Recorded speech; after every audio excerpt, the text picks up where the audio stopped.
Light veg रसोई। आज मैं आपसे एक ऐसे पनीर की रेसिपी शेयर करने जा रही हूँ जिसे आप जब भी किसी रेस्टोरेंट या ढाबे में खाना खाने जाते हैं तो ऑर्डर करना ज़रूर पसंद करते हैं। मैं आज आपसे शेयर करने जा रही हूँ पनीर लबाबदार। रेसिपी शेयर करने से पहले अगर आपने मेरे चैनल को अब तक सब्सक्राइब नहीं किया तो प्लीज़ मेरे चैनल को सब्सक्राइब कीजिए और बेल आइकन ज़रूर प्रेस कीजिए ताकि मेरे चैनल की लेटेस्ट नोटिफिकेशन आप सब तक पहुँचती रहे। तो आइए देखते हैं पनीर लबाबदार बनाने के लिए हमें किन किन इंग्रेडिएंट्स की ज़रूरत है।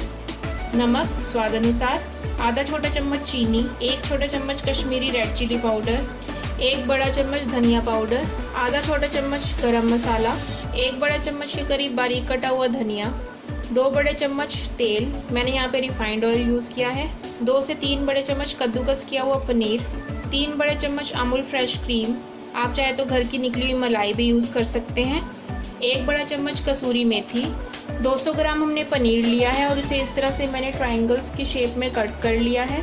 आप चाहे तो उसे क्यूब्स में भी कट कर सकते हैं। 3 मीडियम साइज़ के प्याज को हमने इस तरह से बारीक कट कर लिया है।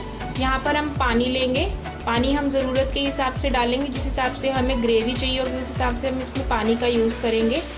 4 मीडियम साइज़ के टमाटर को मैंने इस तरह से रफली चॉप कर लिया है।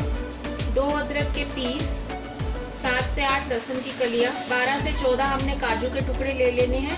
हमने यहाँ पे कुछ खड़े मसाले लिए हैं जिसमें मैंने लिया 2 तेज पत्ते, 1 दालचीनी का टुकड़ा, 3 लौंग और 2 हरी इलायची। तो आइए पनीर लबाबदार बनाना शुरू करते हैं।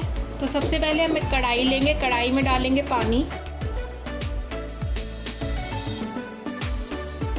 हम इसमें आधा कप के करीब पानी डाल देंगे।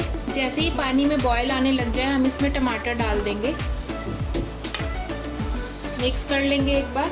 डाल देंगे इसमें काजू, अदरक, लहसुन, हरी इलायची और लौंग। अब इन सबको अच्छे से मिक्स करेंगे और इसे एक अच्छा सा बॉयल आने देंगे।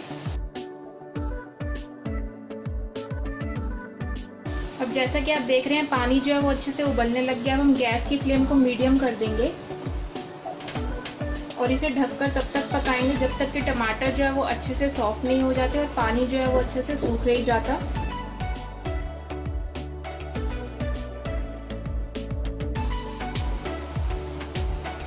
आइए हम ढक्कन को हटाकर देखते हैं। ये देखिए टमाटर जो है वो एकदम सॉफ्ट हो चुके हैं। अब हम गैस को बंद करते हैं और इस मिक्सचर को ठंडा होने देते हैं। ठंडा होने के बाद हम इसे पीस कर इसकी एक प्योरी तैयार कर लेंगे।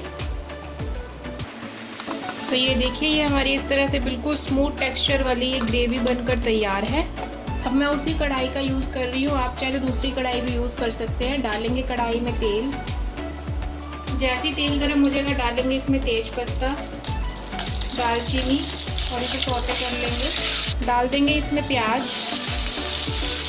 अब हमें प्याज को मीडियम फ्लेम पर तब तक भूनना है जब तक कि प्याज जो है वो गोल्डन ब्राउन ना हो जाए। अब जैसा कि आप देख रहे हैं प्याज जो है वो गोल्डन ब्राउन हो चुके हैं। अब हमने जो प्योरी तैयार की थी वो इसमें डाल देंगे।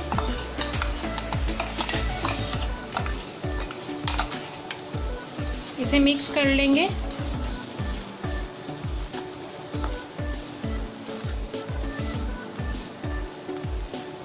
डालेंगे इसमें नमक, कश्मीरी रेड चिली पाउडर, धनिया पाउडर और इन सबको अच्छे से मिक्स कर लेंगे।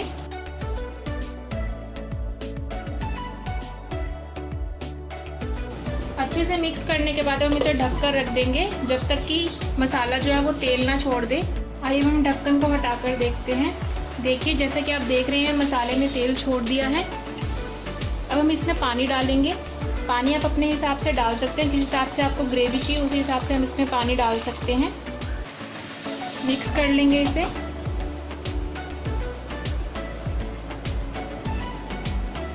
ढाबा स्टाइल टेक्सचर लाने के लिए हमने इसमें बारीक कटे हुए प्याज डाले थे। अगर आप चाहें तो इसमें पिसे हुए प्याज भी यूज़ कर सकते हैं। अब जैसे इसमें बॉयल आने लग जाएगा हम इसमें डालेंगे इस तरह से हाथ से क्रश करके कसूरी मेथी, चीनी डाल देंगे और इसे मिक्स कर लेंगे।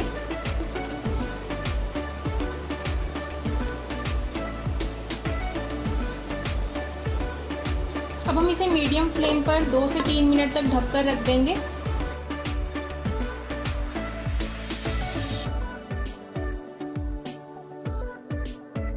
इसे ढके हुए 2 मिनट हो चुके हैं।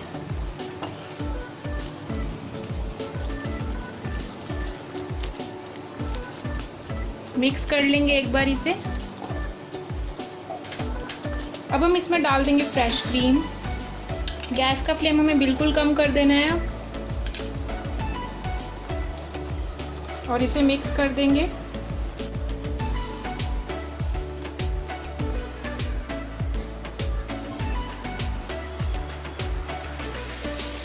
मिक्स करने के बाद डालेंगे इसमें कद्दूकस किया हुआ पनीर,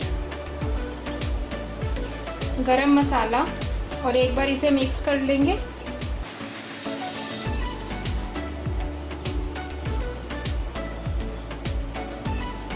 कद्दूकस किए हुए पनीर से ग्रेवी को एक बहुत ही अच्छा बेस मिलता है। अब हम इसमें पनीर के पीस डाल देंगे।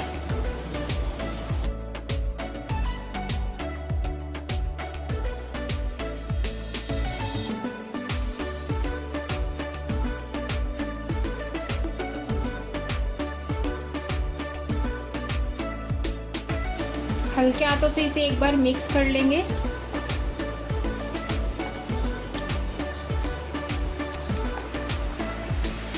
हमें इसे ज़्यादा मिक्स नहीं करना वरना पनीर के पीसेस जो है वो टूट सकते हैं। अब इसको बिल्कुल कम फ्लेम पर 1 मिनट तक पकाएंगे ताकि पनीर के अंदर फ्लेवर्स जो है वो अच्छे से चले जाएं। 1 मिनट ढकने के बाद हम ढक्कन को हटा लेंगे। डालेंगे इसमें हरा धनिया और इसे मिक्स कर लेंगे। तो ये हमारा पनीर लबाबदार ढाबा स्टाइल बनकर तैयार है। देखिए कितना ही अच्छा इसका टेक्सचर आया है। अब हम गैस को बंद करते हैं और इसे सर्व करते हैं।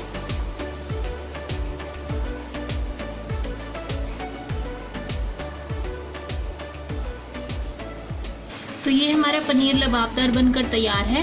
हमने इसे कद्दूकस किए हुए पनीर के साथ गार्निश किया है। आप इसे किसी भी परांठे या फिर नान के साथ सर्व कर सकते हैं। अगर आपको ये रेसिपी अच्छी लगी हो तो प्लीज़ इसे ज़्यादा से ज़्यादा अपनी फ्रेंड्स और फैमिली के साथ शेयर कीजिए और कमेंट सेक्शन में मुझे बताना ना भूलिए कि आपको ये रेसिपी कैसी लगी।